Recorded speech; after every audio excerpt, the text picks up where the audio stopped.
Hi, everyone. I am Kristen Morrison. I am the founder of Six Figure Pet Business Academy and the creator of the Prosperous Pet Business Online Conference.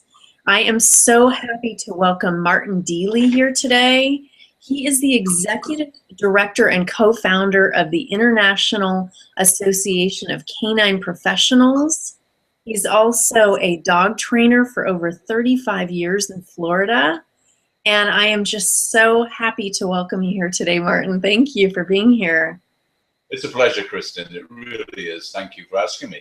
Yeah, thank you for being a part of this. So I've heard you say that the dog business is really a people business, and we're going to talk about that today. How the dog business is really a people business. You know, pet business owners go into it thinking it's about dogs or cats or whatever kind of animal they're caring for, but you're saying it's really a people business, and I'd love to hear more about that. Well, I think one of the things you've got to realize in order to get dogs trained, if you like to put it that way, or in the right habits, you've got to get the people trained.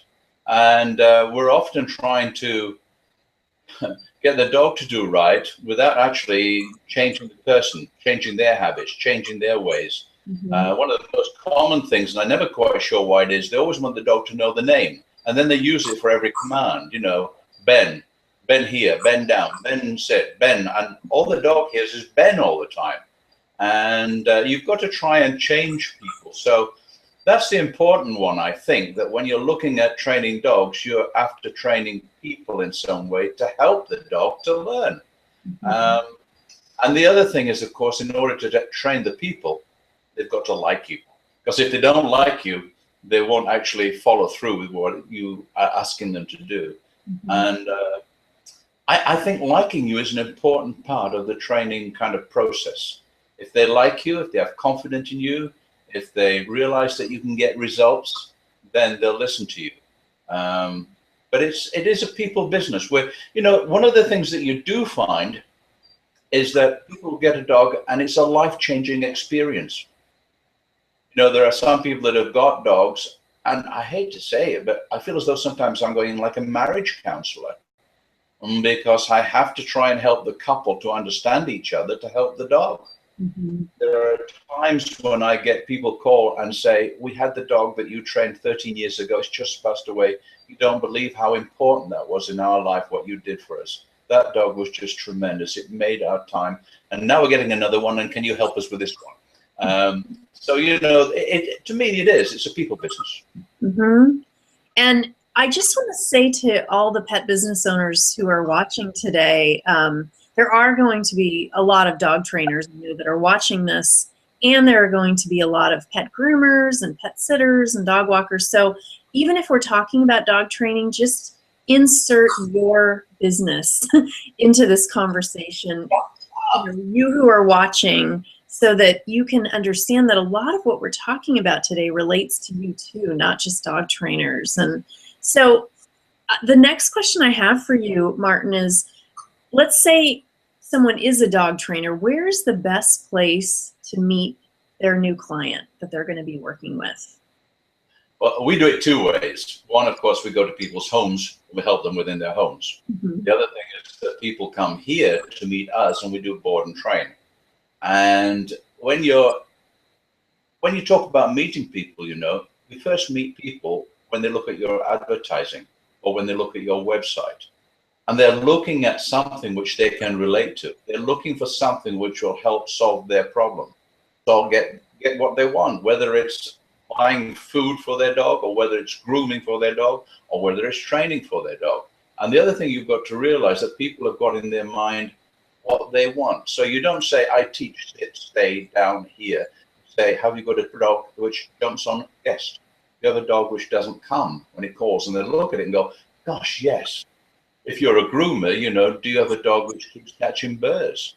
There are all so many ways in which people identify with what you are telling them. And you've got to look at it and they say, yes, that's my problem. That's my situation. Now, with that advert, do we create a kind of I want to call you atmosphere as well? And so, you know, when you're meeting people, I think it all starts before you actually get that physical side. Right. Yeah. And the phone call, you know, the initial phone call that happens is so important too, right? It's Yeah, it is. And I am a lucky person because you've probably noticed I don't come from Texas. I have an accent which people seem to like. And you know, it's important that when they pick up the phone and they call me, that when I answer it, they feel that it's someone they can relate to, someone they like, yeah, someone, in fact, is going to help them. And do you know what really helps? Put a mirror next to your screen. And when someone calls, look in the mirror and smile at it, and your voice will be different and your approach will be different. So yes, the phone side is there. And you get people who are frustrated, you get people who are angry, you got people who are almost begging for help. And you have to recognize that in their voice and look for ways and find words which will help them understand that you can help them. You know, you have got skills or you've got products that can help them overcome the particular issue that they're facing because they love their dog. This is their family. You know, right. they're coming and they're talking to me not about a dog. This is their family. Yep. And they're talking about them coming to, for example, in my case, for board and train and going to be away for 3 weeks, sending their family away for 3 weeks. Yeah. Not sure about how they want that. So it's an interesting. The phone call is very, very important to get the information to help them and to get them talking more than perhaps you're talking. Uh-huh. And I love what you said about smiling. I just have had a lot of my coaching clients say, you know, how can I get new clients? And it's like, well, when you're answering the phone, have a smile on your face. It makes such a difference. You know, it's like a welcome mat. And people can hear it across the phone lines. They really can. And I remember hearing about a proverb. I think it's an ancient Chinese proverb that says something like, and it's kind of sexist, but man who cannot smile should not open shop. You know, and it's true because It is. yeah, it is. I smile a lot. Funny enough, I don't know why, but maybe it might irritate some people. But I even smile with the dogs, and the dogs can recognize that you're happier. You know, the dogs can recognize your mood. Your voice changes. The kind of tempo of it changes. I want people to like me as well as want my services. I want, you know, most of my friends that I have got throughout my life have been through dogs. And it's often people who I've helped, they've been clients, they've become friends. And, you know, there is a way in which you want to try and click that like switch, as you might say, and get them to say, this is someone I can trust and someone who I can be friends with because they're going to help me with my family. Yeah, yeah. And people tend to trust people that are happy more. I mean, I know I do. It's just, I think there's also the physiological changes that happen in our body when we smile. You know, they've done a lot of studies around it. So it not only makes other people feel better, our clients, you know, our friends and family when we're smiling, but it helps us be happier and have a better day too. So anybody that's out there having a really hard day, just try to smile a little bit and you may notice that it's like fake it till you make it sometimes, you know? Yeah, I think, and the other thing which I do, and I don't know whether it helps or not, but you mentioned to me earlier, said, Deeley, do I pronounce your name that way? Well, where we are here, I get lots of different names. And I will say to them, is that Polish? And they go, yes, it is. How did you know? And I say, well, I of course can tell I'm English. Or I make a joke like I do with you. You know, you can tell I'm not from Texas. They go, and then all of a sudden, you become closer to them because you've recognized what they are. Or if you're Irish, well, you might not realize, but Deeley is an Irish name from County Galway. It's nice. We may be related, I'll say. And we'll have a little joke. Now, tell me about your dog. And it works. And I think people relax more because, you know, when a dog is naughty, they often blame themselves. I don't want them to blame themselves. I want them to do what they're doing, which is to look for help. And to me, and it's the same with any kind of dog service you're providing, I think. I agree. So, oh, that's so great. So what are the stages of building a relationship with a client? Well, certainly, you know, as I said from the very beginning, it's the website that they relate to it. I get a lot of people when they call me will say to me, you know, we really liked your website. I had one lady who was about 100 miles from here, and she said, I looked at your website and I could believe it. A lot of them I can't. And I went, oh, well, thank you. And I don't know why. So you've got that kind of stage where they are drawn to you. Make sure that your telephone number is on every page so they don't have to search for it. Okay? So there's a way of contacting you. When they do contact you, I like to introduce myself first. It's not hello, it's Martin Deeley, Florida dog trainer. And when they tell me their name, then I start to use the first name, or if they say, you know, my name is Deeley or Mr. Deeley. Most of them give me their first name. And my first words usually are, how can I help you? Now, it might sound a very standard kind of sales thing, but that's what I'm there to do. That's what they're calling me for. They want support. So how do I help you? And I let them talk. And they'll often say things you'll think this is silly, or I feel as though I've done this, or one thing. And I will say to them, just look on your shoulder.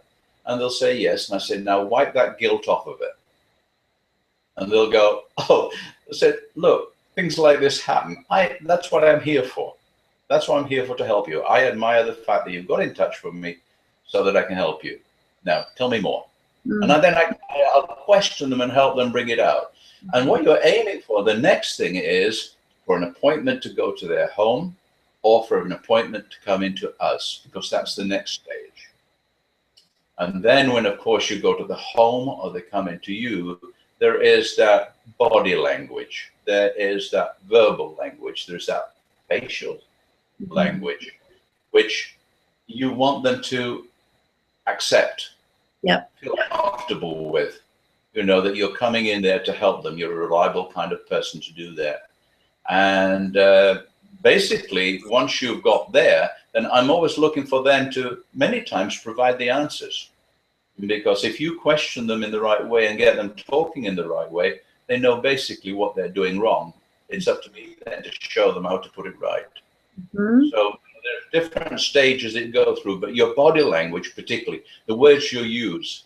And I find so many times that people who've been in the business a long time are almost insulting to their clients. You know, that client has made a big decision to come to you and is going to spend a lot of money with you. As far as I'm concerned, I wouldn't be able to live without that client. So I'm welcoming the fact that they've made the decision to come to me. And nothing is too small, nothing is too rare, nothing is too common. Whatever it is with what they want, I'm there to help them, give them the dog that they want. And I think that's the same, you know, with any kind of service, whether it's a groomer, or whether it's a dog walker, or whether it's a kennels.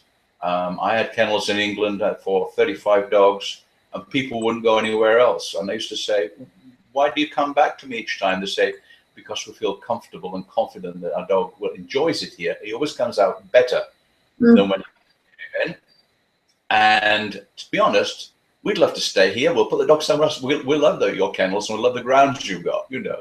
And we always, you have a laugh about it, you have a giggle about it. And I think they begin to like you. I really believe that they come for you. You are the important person. So on your website, for example, Florida dog trainer, Martin Deeley and Pat Tripter. That's my wife.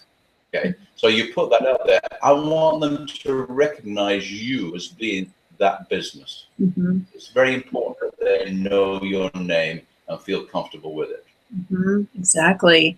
And how do you deal with clients that where you're instructing them on something and they're feeling really resistant to what changes you're asking them to make as far as dog training might go? Yeah, I think you've got to try and get them to understand. You know, you'll get a few people. I had a lovely lady who came in yesterday, and I do train with electronic collars, remote trainers. I hope that doesn't destroy or frighten off any of your listeners, but I do. And she'd give me a call. She said, Martin, this collar isn't working. And she's got a beautiful, lovely little yellow Labrador. Nice, easy kind of dog, sweet dog. And I said, what do you mean it's not working? Well, she's not responding to it. I've had a little feel at it, and it doesn't seem to be working correctly. So I said, look, come around to see me, bring the collar with you, or I'll come to you. You're not that far away. No, I'll come round. So she comes around with a husband. And I go, and the dog's got the collar on, and I go down to it, and I said, well, no, it's just not working. It's not tight enough, darling. You know, I use little phrases like darling and stuff. They seem to accept it with my accent, which is nice. I think you can get away with it with that accent. Go away with it. So said, well, what do you mean? So I said, well, this is where it should be. And she went, oh, that's too tight. That's too tight. I can't take it at that tight. And I said, well, it's got to touch. These have got to touch. It's got to work this way. And she went, oh, no, I don't think I can. And I looked at her very sweetly and I said, do you know what? I thought you came here for help from me. I didn't realize you were coming to train me how to use the dog with the collar. And her husband, I thought, was going to die. And I said to him, I said, she always like this. And he looked at me and said, yes. Oh. And it was all convulsed in laughter. And we went away and we got the dog down. But you're quite right. There are some people that will not fight you, but feel uncomfortable with what you want to do. Mm-hmm. So you may have to find another way around it, or you may have to show them that it is not something which is abusive to their dogs in any way. Yeah. So and approach, understanding. And humor is really important too. Like, I love how you were weaving humor into it, lightening things up a little bit. It's helpful. I think you've got to have a sense of humor, and luckily, I think I have. I'm sometimes a little bit kind of near the mark in sarcasm as well, but I always do it with a big smile, so it works. But you know what? People get to know you; they get comfortable with you, and they went away.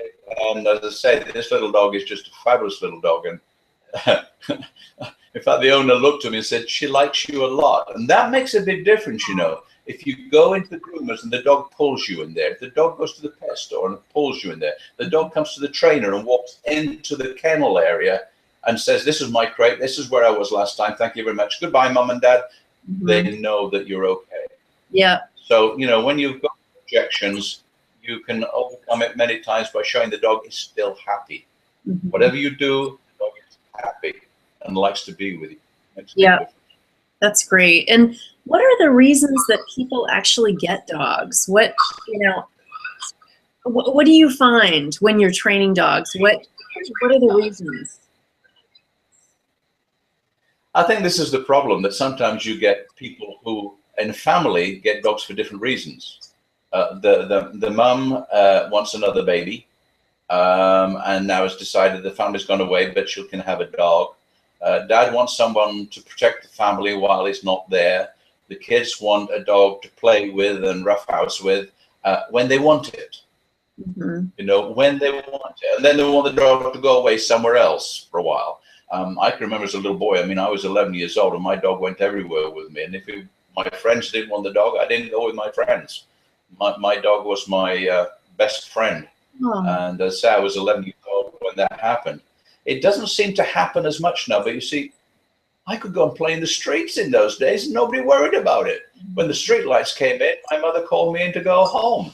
And now it doesn't happen that same way. So I think environments have changed, but people want them for sport, people want them to exercise with, people want them for companions, people want them for mental, if you like, we put it that way, support, you know, to help them get through life. And there is a lot of reasons for it, and you've got to find out those reasons, and sometimes you've got to try and give everybody what they want, and it's not always easy. Yeah, it can be a juggling act, that's for sure, especially if you're dealing with a family, I would imagine, the way you do as a dog trainer. It is when you're dealing with a family, and also when the family has chosen a dog which isn't the right dog for what they want to do. You know, it's quite interesting. That I've been to people where they've got an apartment, they're on the 3rd floor, and they've got a Weimaraner and from working lines. And then they're having problems because the dog is just a little bit too active in an apartment, and it's on the 3rd floor and it's being left, and it's noisy as well because it wants to get out, it doesn't get enough exercise and all kinds of things. So, you know, you've got to look at the right dog for your family, the one that matches what you want. And what can pet business owners do to build a lasting relationship with clients? Follow up. I think, you know, one of the things is that if I have a client and like the other night, I went around to a client's house and they had two dogs. It's a young couple who are moving in together. They've both got dogs, and the dogs don't get on all that well together all the time. So I went and gave a lesson with them, and we worked with them for 2 hours. And the next night I called them up, and then a week later I called them up to find out what they were doing. It is really to encourage them, to coach them to do what we ask them to do, and to follow through, and to see what stages they're getting to, so you can help them. So there's always follow-up. I know there's social media these days, but it seems a little impersonal to me. So I would say, you know, you can telephone up, and if a dog is, I get people who call me before the vet, which is rather a compliment. Wow. You know, my dog seems to have a stomach upset. My dog is, I had one not yesterday, the day before, and she said, I'm not too sure, but my dog's got a little bit of diarrhea. And I said, oh, is it bad? She said, well, it's kind of a bit strange, and she's not feeling too good and doesn't look too good. And then she called me 5 minutes later and said, she's now frothing at the mouth. Mm-hmm. I said, now go to your vet. It wasn't called a vet and say these things. It was to me. And then I said, you know, I'm not a veterinarian, but I'd get her straight to a vet straight away. Mm-hmm. And she must have picked up something which had created a problem with the stomach. She'd vomited, she'd had diarrhea, and now she was frothing at the mouth. Well, that made me really worry. Yeah. You know, because they got poisonous frogs and all kinds of stuff these dogs do.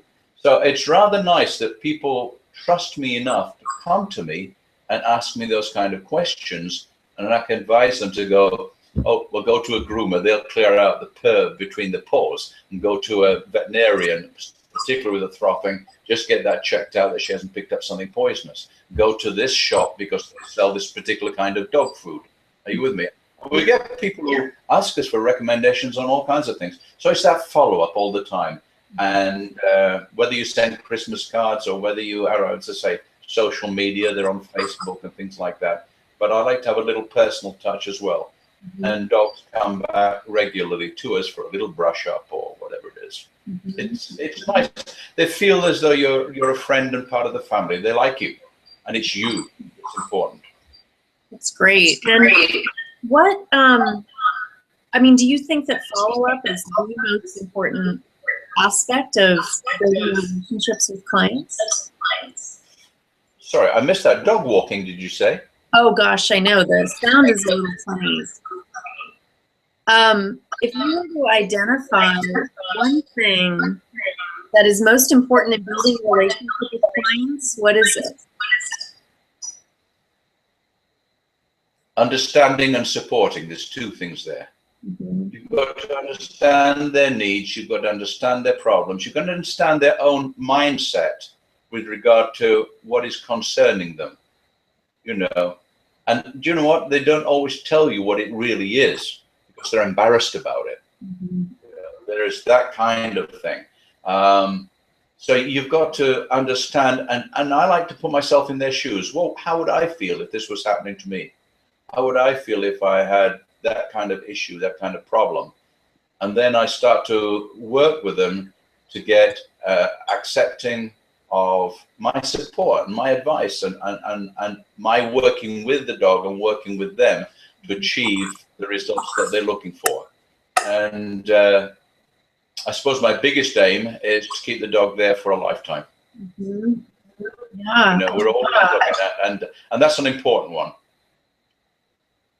And gosh, the sound is. Are you hearing that on your end?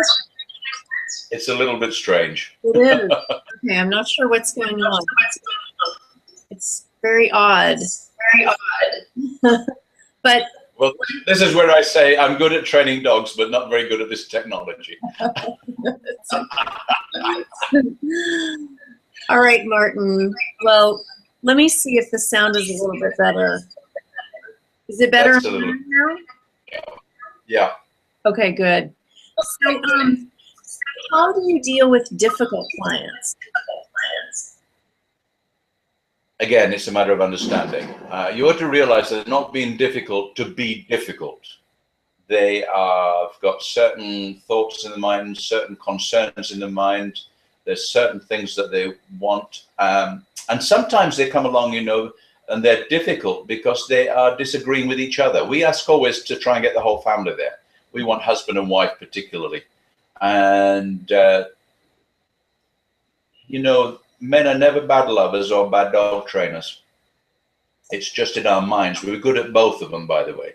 And this is the biggest problem. Oh, my wife has a lot of problems with the dog, but he's okay with me. And they then begin to resent the fact they've got to spend money to put the dog into a situation or to train the dog so that the wife finds it easier for her.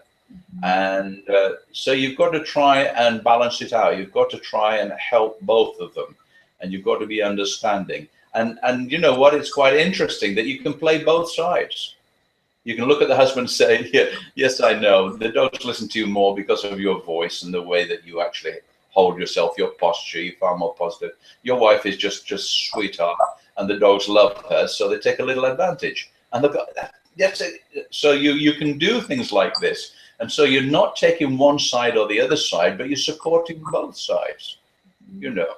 And then you've got to have a little look at it and look at the husband and say, well, let's have a look and see how we can help your wife to help this dog more. And therefore you can have a happy family. Because I'm telling you now, I'm okay training dogs, but I'm not a very good marriage guidance counselor. And they'll laugh just like you did. Or we'll say to them, dog training is $100 an hour. Marriage guidance counseling is going to be a lot more expensive than that.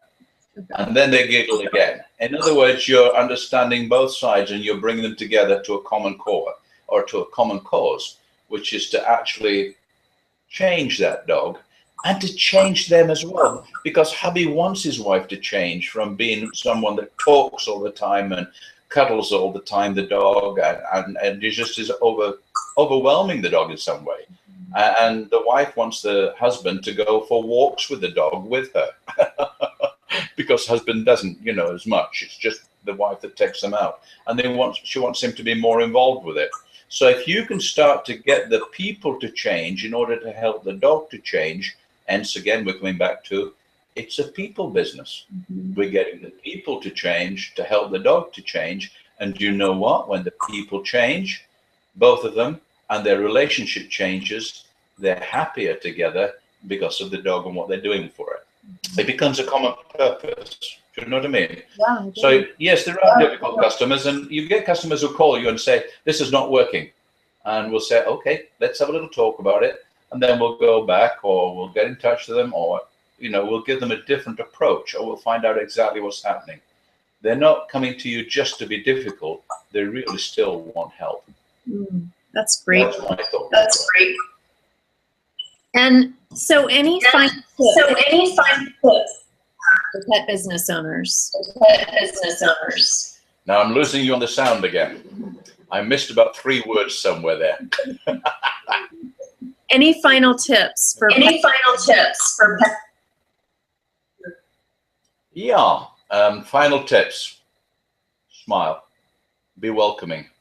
One of the things that sometimes I think I'm not looking as welcoming as I should do is that when people come and they have a dog which is a bit hyperactive or has got a little aggression, I will sit on my barbecue table and I'll just say to them as they come up, hi, come on up, bring your dog, sit at the opposite side of the barbecue table. And I don't look at the dog, I don't pay attention to it, I don't do anything with that dog whatsoever. Even dogs which are fussy and dogs want to be friends with me, I don't do that at all. And very quickly, though, the dog has sniffed me, scented me, got used to me, and I'll say to them, pass me the leash, and I'll take the leash, and I'll just put the dog probably into a sit, something like that. And all of a sudden they're going, he's not usually like this. He's usually wanting to jump on people, or he's usually wanting to be hiding behind our legs.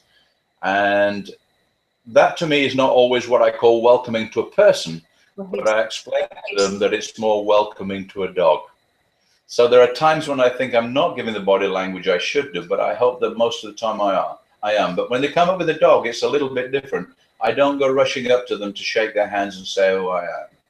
But my body, I hope, is still smiling. My welcome is still open.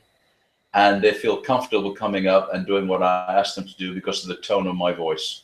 there's a very good book, and I think people should read it a little bit. I can't remember who's by now. It's called The Like Switch, and it is very, very good at getting people to be accepting of you and actually like you, not in a total friendship way, but in a way in which they want to work with you and help you. And I think that's important for all of us in business. I want my clients to come back again and again and again and again because I like him, and my dogs like him too. That's the most important thing. It's very important. The dogs like you too. And when the big Great Dane, big silver Great Dane comes in and she comes up to me and gives me a big slobbery kiss, they know that she's going to be okay. Yeah, exactly. Yeah, exactly. Well, thank you so much. And how can attendees find out about you? That sound has gone again, my duck. I know. I'm sorry. How can conference find out about you? Oh, about me. Mm-hmm. There is two websites, I suppose. One is floridadogtrainer.com. And to find out about the organization which we founded, and to find trainers in your area that can help, and groomers in your area that can help, and dog walkers in your area that can help, there is a website, canineprofessionals.com, CANINE professionals.com, and that's the International Association of Canine Professionals. A lot of good professionals there that can help you in many ways and advise.